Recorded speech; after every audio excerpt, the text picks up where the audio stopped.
Oitavo dia, a prece contínua. Decididos a nos libertar do espírito do mundo, voltamos nossos olhares para a única e verdadeira sabedoria.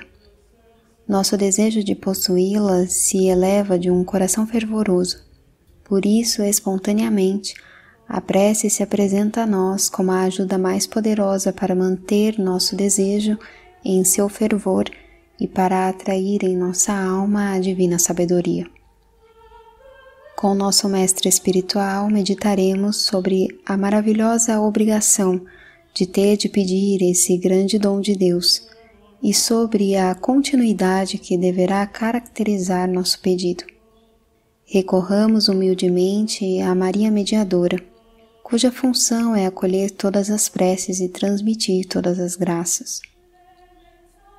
Primeiro ponto. É preciso pedir a divina sabedoria. Quanto mais um dom de Deus é grande, mais difícil é obtê-lo. Que preces então e que trabalhos não exige o dom da sabedoria encarnada, o maior de todos os dons de Deus. Escutemos o que diz a própria divina sabedoria. Pede e vos será dado, buscai e achareis, batei e abri-se-vos-á. Evangelho de São Mateus, capítulo 7, versículo 7, Evangelho de São Lucas, capítulo 11, versículo 9, Evangelho de São Marcos, capítulo 11, versículo 24. A prece é o canal ordinário por meio do qual Deus comunica suas graças, particularmente sua sabedoria. Nos ensina São Montfort.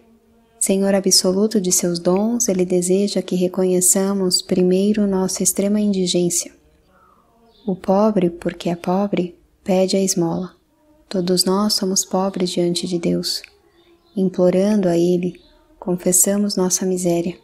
Lhe expomos a necessidade de que nossa pobreza seja socorrida. Colocamo-nos assim na disposição requerida para obter os benefícios desejados. Essa confissão de nossa miséria toca infalivelmente o coração do Pai dos céus. Por outro lado, Deus resiste aos soberbos. A alma orgulhosa não pede, ela não quer se humilhar. O amor por sua própria excelência mantém sobre seus olhos a venda que cegou Lúcifer e sopra em sua vontade o mesmo sentimento de falsa independência. Não servirei. Se é preciso inclinar-me para receber os benefícios divinos, não me inclinarei, assim pensam. Se algum de vós necessita de sabedoria, diz São Tiago, peça a Deus, que a todos dá liberalmente e não lança em rosto, e ser-lhe-á concedida. Notai de passagem, sublinha Montfort, que o Espírito Santo não diz se alguém necessita de caridade, de humildade, de paciência, que são virtudes tão excelentes, mas se alguém necessita da sabedoria, pois pedindo-a, pedimos todas as virtudes que estão contidas nela e que ela deseja nos comunicar. Para tê-la, é preciso, pois, pedi-la, e pedi-la não somente com um grande espírito de humildade, mas também com uma fé viva e firme, isenta de hesitação, pois aquele que tem somente uma fé vacilante não deve esperar obtê-la. Nosso erro não é nos aproximarmos de Deus com um coração sem confiança, que parece temer antecipadamente ser atendido. Nossa natureza se rebela diante dos sacrifícios mal entrevistos. Queremos e não queremos, e nossos pedidos são indecisos, porque não procedem de um espírito de fé decididamente orientado à santidade, como se o mundo nos retivesse ainda pela doçura de seus encantos. Além disso, é preciso pedir a sabedoria com uma fé pura, sem apoiar sua prece sobre consolações sensíveis ou revelações particulares. Embora tudo isso possa ser bom e verdadeiro, como se pode ver na vida de vários santos, é sempre perigoso fiar-se a isso. E a fé é tanto menos pura e meritória quanto mais se apoia sobre essas espécies de graças extraordinárias e sensíveis. O justo ou o sábio vive da fé. Romanos, capítulo 1, versículo 17. Hebreus capítulo 10, versículo 38, Gálatas capítulo 3, versículo 11, sem ver, nem sentir, nem provar e sem vacilar. Deus o disse ou o prometeu. Eis a pedra fundamental de todas as suas preces e de todas as suas ações. Ó Maria, trono acessível da divina sabedoria, tornai meu coração ávido de possuir esse grande dom de Deus.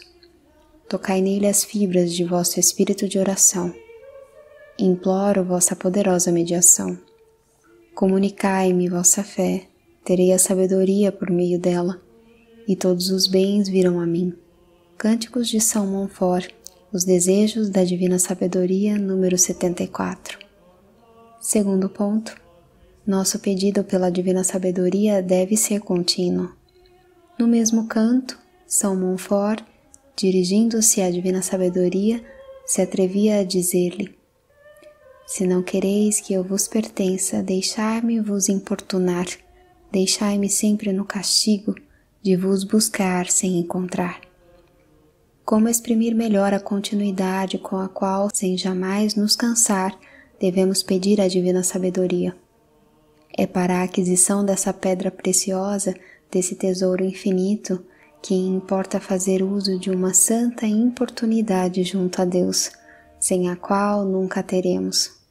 Não se deve fazer como a maioria das pessoas que pedem a Deus alguma graça. Depois de terem orado durante um tempo bastante considerável, até anos inteiros, e não verem suas preces atendidas por Deus, elas se desencorajam e deixam de orar, acreditando que Deus não quer escutá-las. Elas perdem assim o fruto de suas preces e até mesmo ofendem a Deus, que ama doar e que atende sempre, infalivelmente, as preces bem feitas, seja de uma maneira, seja de outra.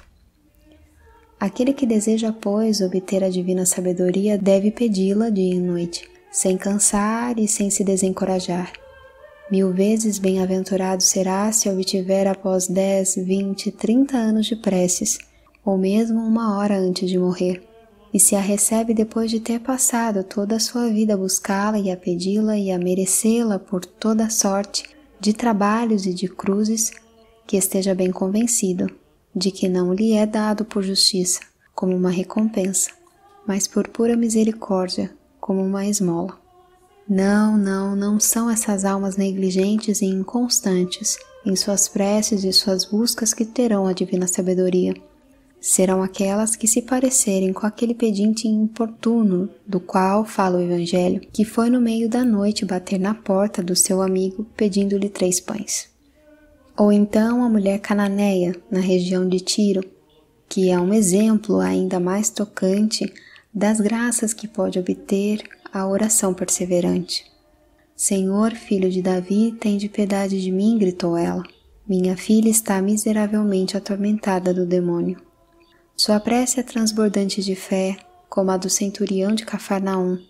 Ela chama Jesus por seu nome messiânico, reconhece, pois, sua divindade e seu poder. No entanto, Jesus nada responde, parece desatento, continua caminhando. Esse é o único exemplo desse gênero em todo o Evangelho.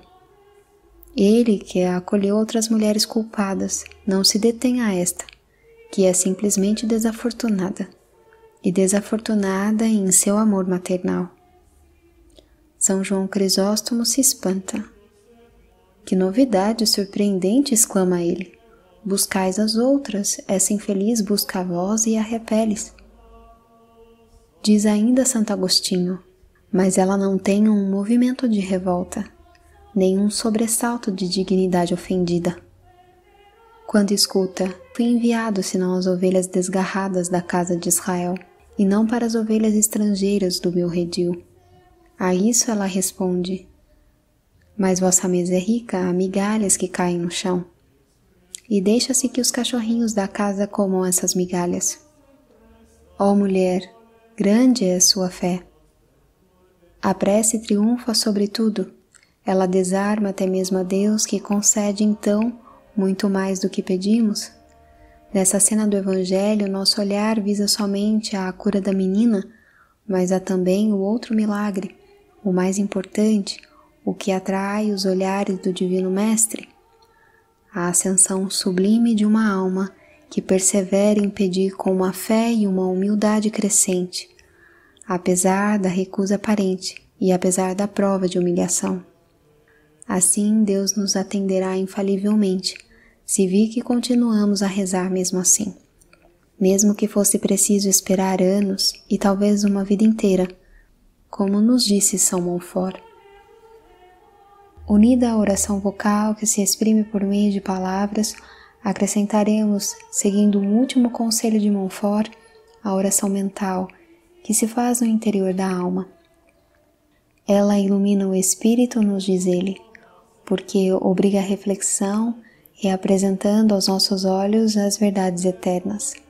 Ela inflama o coração, ela nos torna capazes de escutar a voz da divina sabedoria, de provar suas doçuras e de possuir seus tesouros. E também, a prática do Santo Rosário nos oferece um meio mais fácil de unir constantemente a oração vocal à mental. Todas as vantagens se encontram nele reunidas. A recitação das mais belas fórmulas de oração que conhecemos, a meditação dos mistérios da alegria, da dor, da glória que compõem a vida de Jesus e de Maria, a perseverança em voltar às mesmas súplicas sem jamais nos cansar. Precisamente porque nossa meditação não esgotará jamais o conteúdo dos mistérios, nem nossa alma as graças que deles recorrem. Agradeçamos ao Padre Montfort por nos facilitar, por meio de sua grande fidelidade à prece do Rosário, a obtenção dessa graça das graças. Ó Maria, tornai-nos almas de oração, almas felizes por poderem recorrer a essa força sobrenatural que está sempre à nossa disposição. Suprimiremos assim, cada vez mais, a leviandade, a presunção, o orgulho, a falta de profundidade daqueles que cumprem sua tarefa cotidiana, mesmo nas circunstâncias mais importantes, sem separar um tempo para refletir, para se recolher, para implorar as luzes do alto, colocar-se em conexão íntima de confiança, de abandono, de espírito filial, com a sabedoria sem limites, de quem tudo depende e sem a qual nada pode neste mundo chegar ao seu termo final. Como se deve lamentar por aqueles que não oram, ou que se contentam com preces furtivas, abreviadas, distraídas, mecânicas, sem benefícios para a sua vida. Desperdiçam esse tempo que nos é dado para preparar nossa eternidade. Dir-se-ia que só respiram para o seu corpo. A alma continua enfraquecida, enquanto poderia estar transbordante de vida divina. Eles não conhecerão as doçuras e as bênçãos que Nossa Senhora reserva aos que imploram, sem jamais se cansarem, a posse da eterna sabedoria. Glória ao Pai, ao Filho e ao Espírito Santo, como era no princípio, agora e sempre. Amém.